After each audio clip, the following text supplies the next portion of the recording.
1998, le journal L'Express du Pacifique a pris de l'expansion pour devenir ce qu'il est aujourd'hui. Avec un concept différent, il a été en mesure de faire sa place malgré le fait que ce soit un journal francophone. Voilà donc les raisons pour lesquelles Annick Demers a décidé de nous amener dans l'univers de ce journal pour nous faire découvrir son parcours. L'Express du Pacifique est le journal en français de la Colombie-Britannique. Son équipe de rédacteurs est composée de journalistes qui proviennent de partout à travers le monde. Outre les abonnés du journal, plusieurs personnes accourent les points de vente afin d'y trouver son exemplaire. Voici donc le portrait d'une petite équipe dynamique et passionnée qui a su se faire une place dans un milieu majoritairement anglophone. Alors, le journal L'Express du Pacifique existe dans son format actuel depuis 1998. Alors, c'est un bimensuel, il paraît une fois tous les 15 jours. Nous sortons donc le jeudi, il est imprimé le jeudi matin et il est en kiosque chez les Chapters le lundi. Position en tant que journal francophone en Colombie-Britannique et spécifiquement à Vancouver, où la communauté francophone est vraiment petite et on essaye, mais en même temps elle est quand même assez connectée, donc l'Express du Pacifique sert un peu de lien entre toutes ces personnes-là et toute l'actualité. Oui, parce que ce qui est intéressant, donc c'est effectivement des gens qui aiment écrire, ça c'est un point évidemment nécessaire, indispensable, mais ce sont aussi des gens qui ont des spécialités. Par exemple, nous avons deux spécialistes en sciences. Nous avons un spécialiste œnologue, lui donc c'est un spécialiste en vin. Nous avons un spécialiste en jardinage que vous avez vu, donc c'est Normand Hébert, qui lui est correspondant à Victoria. Vu que j'avais jardiné puis j'avais fait de l'horticulture depuis plusieurs années, ils m'ont approché puis j'ai décidé de leur soumettre des articles. Okay. Je parle de design aussi d'approvisionnement en plantes. Et les jardins publics, ici à Victoria, les jardins communautaires, les outils. Parce que c'est important d'avoir aussi un regard qui ne soit pas un regard seulement autour de Vancouver, mais qui soit un regard vraiment qui reflète toute la Colombie-Britannique. Qui est de l'extérieur, parce que le journal veut refléter la communauté francophone de la Colombie-Britannique.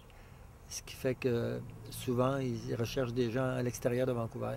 Pas simplement, nous sommes lus donc évidemment en Colombie-Britannique, mais nous sommes lus beaucoup au Québec, à Montréal, et également donc en France, donc dans les pays francophones en général. Et à ce titre-là, on n'a pas de concurrent réel parce qu'on fait vraiment de l'information inédite. C'est-à-dire qu'on ne va pas traduire de l'information à partir de journaux locaux comme le Vancouver Sun ou d'autres journaux, ou même des journaux nationaux. On va vraiment faire de l'information qui nous est propre. Et ça, c'est vraiment une spécificité. C'est ce qui fait que nous sommes très lus, en fait, par les francophones, mais pas seulement, également par les francophiles. Ça rejoint la communauté francophone ici. Provient évidemment du Québec, provient aussi de l'étranger, provient de l'Afrique du Nord, provient de l'Europe francophone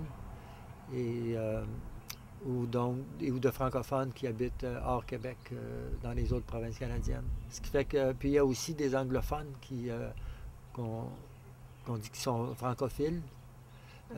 Qui s'intéressent qui vont lire le français très bien. Et pour eux, c'est une occasion d'avoir des nouvelles, de lire des textes qui traitent de sujets ici en Colombie-Britannique en français, ce qui est très rare. Et puis les francophiles, donc qui sont anglophones, mais qui aiment le français, qui ont le goût de la culture française, de la langue française, eh bien nous essayons de les amener à nous, justement par le biais donc d'événements qui les touchent directement, donc ils sont effectivement peut-être organisés par des anglophones, mais donc nous le couvrons en français, donc ça leur permet de pratiquer la langue française à laquelle on tient.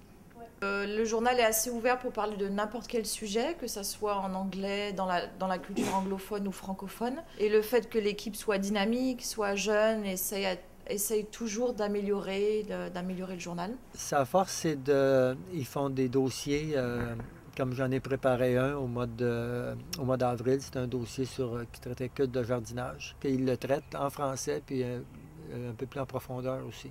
Pendant 4 ans, j'ai écrit une chronique qui s'appelait Vancouver pour les nuls, qui était une espèce de guide pour les nouveaux arrivants, donc avec des expériences culturelles qui m'étaient arrivées, qui pouvaient aussi arriver aux nouveaux arrivants. Il y a l'Express de Toronto, il y a aussi l'Express de Montréal. Donc je pense que c'était un clin d'œil à ces journaux qui existaient déjà. Et puis le Pacifique, parce qu'effectivement, comme britannique, c'est le Pacifique. Depuis 13 ans déjà, l'Express du Pacifique est lu par les francophones et francophiles de la Colombie-Britannique. Si vous avez la chance de vivre dans la province ou de visiter l'ouest du Canada, nous vous invitons à vous procurer un exemplaire disponible dans plus d'une vingtaine de points de vente. Vous pouvez y trouver des articles qui vous en apprennent plus sur la région, de nouvelles culinaires et de nouvelles scientifiques et plus encore. Pour en savoir plus ou pour visiter les articles sur le web, nous vous invitons à visiter le www.l'express.org. C'était Annick Demers pour Carnivore.tv.